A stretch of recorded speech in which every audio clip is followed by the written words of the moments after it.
Hello guys, നമുക്ക് GTA San Andreas നമുക്ക് unlimited മണി ഉണ്ടാക്കാൻ പറ്റും. അതെങ്ങനെയാണെന്ന് വെച്ചാൽ നിങ്ങൾ ഇതുപോലത്തെ ഒരു ബർഗർ ഷോപ്പിലും കാര്യങ്ങളൊക്കെ വരിക.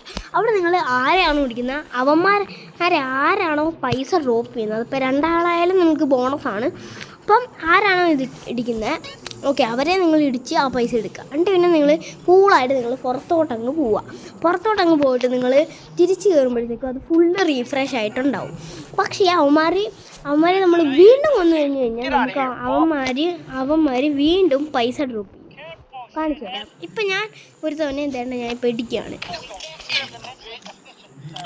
ഞാനിപ്പോൾ ഒരു തവണ ഇടിച്ചിട്ടുണ്ട്. അതുകൊണ്ട് അവൻ പൈസയും ഇവിടെ നിങ്ങൾക്ക് കാണാൻ പറ്റും. അവിടെ അവൻ പൈസയും ഡ്രോപ്പ് ചെയ്തിട്ടുണ്ട്. അപ്പോൾ അവനാണെങ്കിൽ പൈസയും ഡ്രോപ്പ് ചെയ്തിട്ടുണ്ട്. ഇനി ഞാനാണെങ്കിൽ കയറി ചെന്നിട്ട് ഞാൻ കൂളായിട്ട് തന്നെ ഞാൻ നടന്നു പോയി പുറത്തെത്തിയിട്ടുണ്ട്. ഇത് കാണാൻ ഞാൻ കൂളായിട്ട് തന്നെ ഞാൻ തിരിച്ചും കയറിയിട്ടുണ്ട്. അപ്പം നിങ്ങൾക്ക് കാണാൻ പറ്റും ഫുള്ള് റീഫ്രഷ് ആയിട്ടുണ്ട്. നമ്മൾ ഇടിച്ച ആളുടെ താഴെ ചോര ഉണ്ടെങ്കിലും അവർ ഇപ്പോഴും ജീവനോടുണ്ട്. പക്ഷേ നമുക്ക് അവന്മാർ തന്ന പൈസ നമുക്ക് വീണ്ടും എടുക്കാൻ പറ്റും. അതാണ് ഇപ്പം അവനെ നമ്മൾ ഇടിച്ചിട്ടുണ്ട്. കാണിച്ചു തരാവേ. വേണ്ടേ, അവനെയല്ല, അതുകൊണ്ട് ഇവനെയായിരുന്നു നമ്മൾ കൊന്നത്. നമ്മളവനെ കൊന്നപ്പോഴത്തേക്കും നമ്മുടെ ആ 92 പൈസ 103 എന്ന് വെച്ചാൽ അവൻ്റെ കയ്യിൽ നിന്ന് നമുക്ക് പൈസയും കിട്ടിയിട്ടുണ്ട്.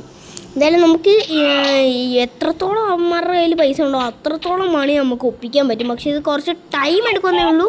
അല്ലാതെ നിങ്ങൾക്ക് GTA San Andreas നിങ്ങൾക്ക് ഈസി ആയിട്ട് തന്നെ മണിയും മറ്റേ നിങ്ങളെ കയ്യിൽ നല്ല ഹെൽത്തൊക്കെ കുറവാണെങ്കിൽ നിങ്ങളാണെങ്കിൽ എന്തോ ബർഗറൊക്കെ മേടിക്കാൻ പറ്റുമ്പോൾ പൈസ ഒന്നുമില്ലെങ്കിൽ ഇതൊന്ന് ട്രൈ നോക്ക്. എന്താ ഇവന്മാരെ എല്ലാവരെയും ഇടിച്ചിടിച്ച് പൈസ ഒപ്പിച്ചിട്ട് നമുക്കാണെങ്കിൽ എന്തുവാ അങ്ങ് കൂളായിട്ട് അങ്ങ് കയറിപ്പോയിട്ട് വീണ്ടും അങ്ങ് വന്നു കഴിഞ്ഞാൽ ഒരു കാര്യമുണ്ട്.